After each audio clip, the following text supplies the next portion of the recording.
మా పిల్లలు నా బర్త్డే కోసం అని చెప్పేసి గిఫ్ట్ రెడీ చేశారు అనమాట. ఎంత క్రియేటివ్గా చేశారో చూడండి. ఇదైతే చాలా అంటే చాలా సర్ప్రైజింగ్ అనిపించింది.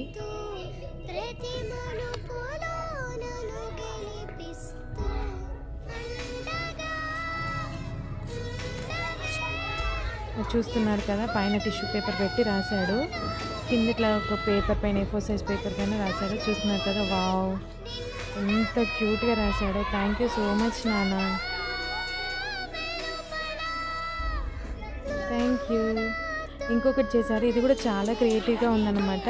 నేను ఫస్ట్ టైం చూస్తున్నా ఇట్లాంటివి. నార్మల్గా చూస్తే ఇంకా అనిపించట్లేదు, కింద టార్చ్ పెడితే హ్యాపీ బర్త్డే అని కనిపిస్తుంది అనమాట. అసలు సూపర్ అనిపించింది ఇది కూడా నాకైతే.